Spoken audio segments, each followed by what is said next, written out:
Macroscopic reality operates on a strict, irreversible sequence of events. A dropped glass shatters. It never spontaneously reassembles. Yet the microscopic laws of physics governing these particles are perfectly symmetric. The equations work identically whether time flows forward or backward. Operating under the assumption that time is a rigid, unidirectional vector creates a severe systemic vulnerability. We impose a macroscopic illusion onto the foundation of our sciences. When we frame time as an inescapable one-way street, we overlook engineering architectures designed to operate outside of that sequence. We restrict our models to a single direction, ignoring the possibility of temporal flexibility. Distributed computer networks demonstrate this restriction.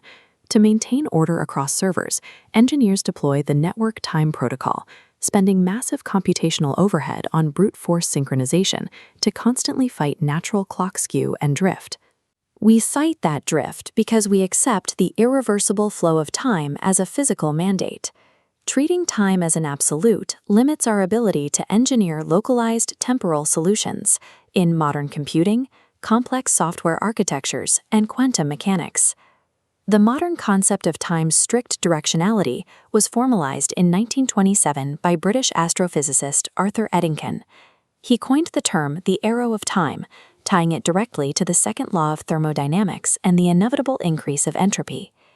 The thermodynamic arrow dictates that heat spontaneously flows from a hot system to a cold system.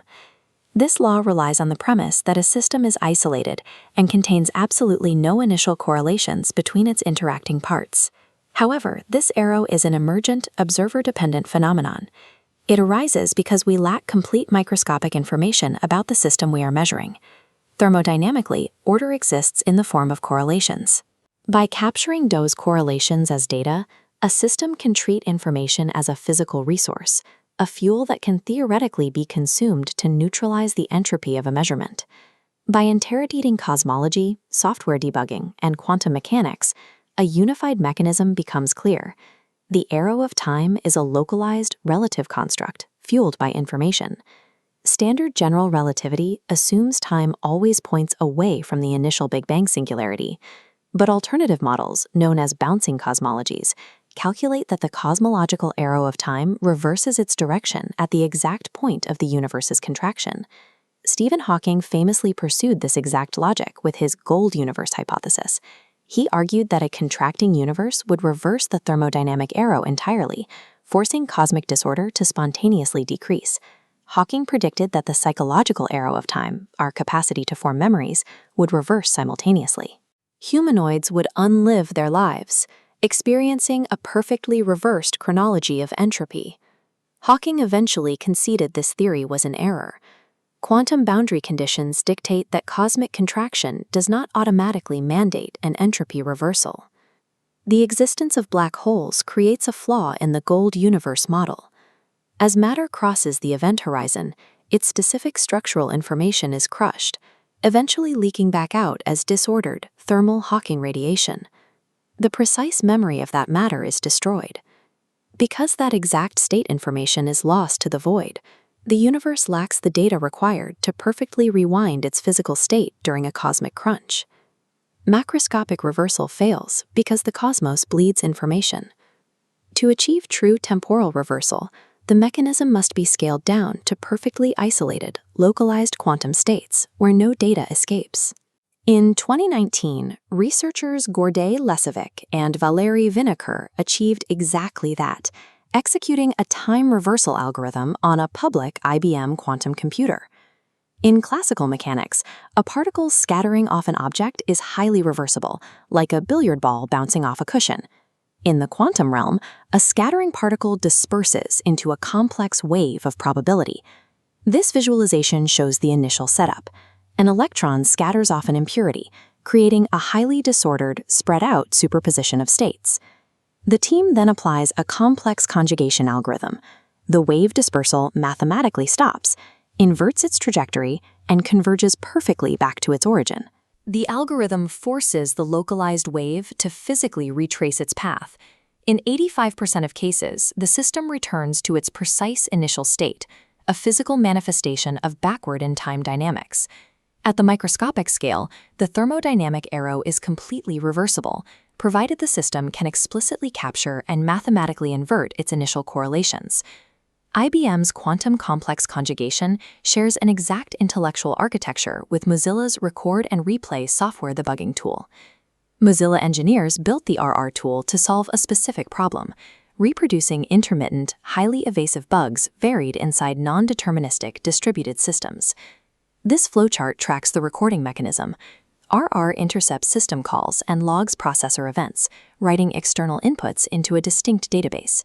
During replay, it emulates the exact logged state, allowing engineers to step perfectly backward, instruction by instruction, through the code's history. Bo's quantum complex conjugation and Mozilla's RR architecture rely on the same operational logic. They treat exact isolated state information as physical fuel to neutralize systemic entropy.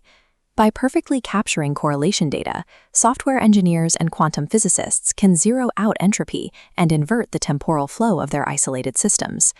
The 19th century thought experiment known as Maxwell's Demon perfectly aligns with a modern quantum measurement engine developed at Los Alamos National Laboratory.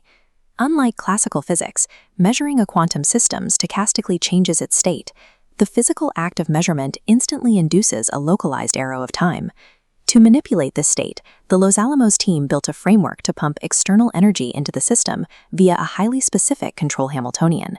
Through a continuous feedback process, this control Hamiltonian cancels, amplifies, or overcompensates for the disturbances caused by the initial measurement. The system responds by generating new trajectories. The quantum arrow of time stretches, blurs, and entirely inverts its direction under the pressure of the control pulses. The flow of time is subjective to the observer's access to information. An agent exploiting precise feedback control can trick nature into appearing to flow entirely backward. Scaling back up to the macroscopic level, human geography reveals exactly how our civilization constructed its physical model of time. The universal standard of clockwise motion is a geographical accident. It is derived entirely from the left-to-right shadow movement cast on sundials across the northern hemisphere. Early mechanical clocks were not bound to this standard. The 16th century astronomical clock at Münster Cathedral was designed to physically track the east-to-west path of the sun, rotating counterclockwise to mirror the sky. Paolo Uccello's monumental 1443 clock inside the Florence Cathedral features a similar mechanical divergence. Uccello's mechanism calculates italic time, measuring a 24-hour cycle that begins exactly at sunset. To track this specific solar arc, the single hand rotates counterclockwise. The Jewish town hall clock in Prague, installed in 1764, utilizes another distinct boundary condition. Because the Hebrew language is read from right to left, the clock style is marked with Hebrew letters, and the mechanical hands rotate counterclockwise to follow the natural direction of the script. Human horology does not reflect an absolute natural time flow. The rotation of a clock hand is a localized, mechanical boundary condition, driven strictly by regional culture and geography. The rigid cosmological arrow of time mirrors the cultural standardization of clockwise motion. Both are macroscopic illusions that mask a perfect underlying symmetry. The direction of clock hands, the execution of software algorithms, and a quantum particle's thermodynamic flow are unified by a single rule. They are all governed by local boundary conditions. The macroscopic arrow of time is a statistical phenomenon. It exists only because of our inability to track every microscopic correlation across a vast system. When we treat information correlation as the true physical engine of time, we unlock the ability to design localized time reversal architectures. To advance distributed software systems and quantum computing, we must abandon the tyranny of absolute time. If you can capture the information, you can engineer the entropy away.